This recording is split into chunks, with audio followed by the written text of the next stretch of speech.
Hello বন্ধুরা, সবাই কেমন আছেন? আশা করি সবাই সুস্থ আছেন, ভালো আছেন। তো আমার সামনে দেখছেন একটা আইপিএস। তো কেউ বলে আইপিএস, কেউ বলে ইনভার্টার। তো যাই হোক, তো ইনভার্টার আইপিএস আপনারা কিভাবে বাসায় বসে নিজেরাই তৈরি করতে পারবেন সেই ধরনের একটা টিপস নিয়ে আমি ভিডিওটা আপনাদের উদ্দেশ্যে করছি। তো ভিডিওটা দেখলে আশা করি আপনারা আইপিএসটা বানাতে পারবেন। তো ভিডিওটা যদি টেনে টেনে দেখেন তো বানাতে পারবেন না। তো আশা করি ভিডিওটা সম্পূর্ণ দেখবেন, আপনাদের উদ্দেশ্যে ভিডিওটা করা। তো স্টার্ট ভিডিওয় চলে যাই। তো দেখেন, প্রথমত আপনি বাজার থেকে এই ধরনের একটা ট্রান্সফর্মার কিনবেন। তো এই ধরনের একটা ট্রান্সফর্মার সেটা হতে পারে 500 ওয়াট, 600 ওয়াট, 800 ওয়াট, যে কোনো ধরনের আপনার যেটা প্রয়োজন সেই ওয়ার্ডের ট্রান্সফর্মারটা কিনবেন আপনি। তো ট্রান্সফর্মার কিনলেন, কেনার পরে এই ধরনের একটা মাদারবোর্ড কিনবেন। অবশ্যই মাদারবোর্ডটা আমার সেকেন্ড হ্যান্ড। তো ভিডিওটা করার উদ্দেশ্যে আমি এই মাদারবোর্ডটা ব্যবহার করছি। তো দেখেন, এই মাদারবোর্ডটা নাতাশা ইন্ডিয়ান একটা মাদারবোর্ড। তো এখানে আছে একটা ট্রান্সফর্মার, এখানে আছে একটা নাতাশা আইপিএস মাদারবোর্ড। তো আর অন্য জিনিস দেখেন, এখানে কিন্তু আমার লাগানো রয়েছে, এখানে ফিউজ হোল্ডার সব কিছু লাগানো, ফ্যান ট্যান এগুলো লাগানো রয়েছে, শুধু ডিসপ্লেটা নাই, সুইচ আছে। তো এই আইপিএসটা কীভাবে তৈরি করব আমরা শুরু করি ভিডিও। তো দেখেন, আইপিএস এর ট্রান্সফর্মার কিনলে সাধারণত আপনি এরকম 3টে তার পাবেন। সেকেন্ড আইতে মোটামোটা 3টে তার পাবেন। তো 3টে তারের ভিতরে দেখবেন একটা তার আছে মোটা, এই দুটো মিলে একটা তার, দেখেন দুটো মিলে একটা তার, আর এটা আছে সিঙ্গেল, এটা সিঙ্গেল। তো প্রথমত আপনি এখানে যে তারটা আছে, যে কোনো একটা তার আপনি এই হিটসিংয়ের সাথে লাগিয়ে দিবেন, এই হিটসিংয়ের সাথে এই তারটা লাগিয়ে দিবেন। বাকি যে তারটা আছে এই তারটা এই হিটসিংয়ের সাথে লাগিয়ে দিবেন, এই হিটসিংয়ের সাথে। এবার এখানে যে তারটা দেখছেন, এই তারটা কিন্তু সরাসরি বি প্লাস, বি প্লাস অর্থাৎ বি পজিটিভ, যে ব্যাটারির থেকে সরাসরি ব্যাটারির প্লাস যে তারটা এখানে জয়েন্ট হবে।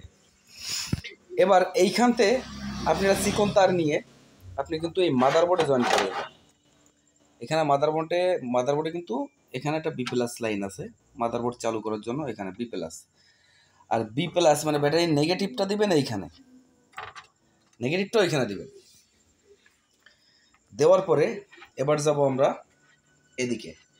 দেখেন এখানে কিন্তু ডিসপ্লের লাইন, এই মাথাতে দুটো পিন বাদ দিয়ে, এই মাথাতে দুটো পিন বাদ দিয়ে এইগুলো ডিসপ্লের। এই মাথায় যে দুটো পিন আছে, ওই দুটো পিন আছে সুইচের কানেকশন।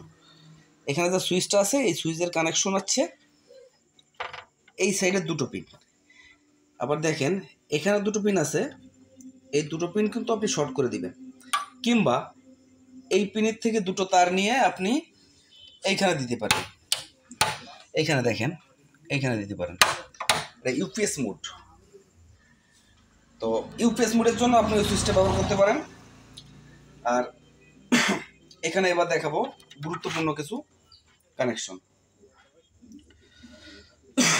দেখেন আমার ট্রান্সফরমারের একটা নিউট্রাল কানেকশন আছে। আমি এবার ক্যামেরাটা ঘুরিয়ে দেখাচ্ছি, যেহেতু অন্ধকার করছে তো আমি ক্যামেরাটা ঘুরে দেখাচ্ছি। তো দেখেন এখানে এটাকে ধরবে নিউট্রাল, মানে এটা হচ্ছে মাইনাস তার, নেগেটিভ গ্রাউন্ড যেটাই বলেন, এটা হচ্ছে নিউট্রাল। তো এইখান থেকে একটা তার নিয়ে সরাসরি আমি কিন্তু আইপিএস এর নিউট্রালে দিয়ে দেবো এইখানে। আবার এইখান থেকে একটা তার নিয়ে সরাসরি কিন্তু আমি এইখানে দিয়ে দেবো, এটা হচ্ছে নিউট্রাল। এবার এইখানে এই 2 নাম্বার পিন যেটা আছে, এই 2 নাম্বার পিন কিন্তু চার্জিং, এই চার্জিং লাইনটা দিয়ে দিব আমি ঠিক এইখানে, এটা হচ্ছে চার্জিং, এটা কিন্তু 12 ভোল্টের লাইন, এইখানে দিয়ে দেবো, দেখেন এইখানে। এবার এইখান থেকে একটা লাইন নিয়ে এটা থাকতে লাগুক, তৃতীয় নাম্বার যে পিনটা, তৃতীয় নাম্বার পিনটা হচ্ছে সরাসরি আউটপুট আসবে এইখানে সকেটে। চতুর্থ নাম্বার আছে 260 ভোল্ট, সরাসরি এই যে তারটা কথা বলছিলাম এটি আসবে। এবার এখানে দেখেন এই পিনটা আছে কারেন্ট ইনপুট চার্জিং করবে, যেটা কারেন্ট ইনপুট ফেজ। তো কারেন্ট ইনপুট ফেজ আছে এখানে। তো আপনি 220 ভোল্টের একটা এসি প্লাগ ব্যবহার করবেন, এরকম একটা এসি প্লাগ ব্যবহার করবেন। সেই এসি প্লাগের থেকে যে তারটা যাবে সেই তারটা যাবে এইখানে ফেজ, এবং এখান থেকে আরেকটা তার বাকি থাকবে কালো তার, সেই কালো তারটা আছে এখানে দিলে কিন্তু আপাতত আইপিএস মনে হয় রেডি। বাকি আছে হোল্ডারের কানেকশনগুলো আপনারা সবাই পারবেন, এবং ফ্যানের যে কানেকশনগুলো এগুলো আপনাদের জানা আছে, কারণ একটু যারা কাজটা করবেন তারা একটু বোঝেন, যারা এই কাজটা করবেন তারা একটু বোঝেন, যার কারণে এই কাজটা করতে পারবেন। তো বন্ধুরা, আমি আশা করি এই যে ভিডিওটা আপনাদের আমি যেভাবে বুঝাইলাম এইভাবে কিন্তু আসলে কোনো টেকনিশিয়ান আপনাদের বোঝাবে না।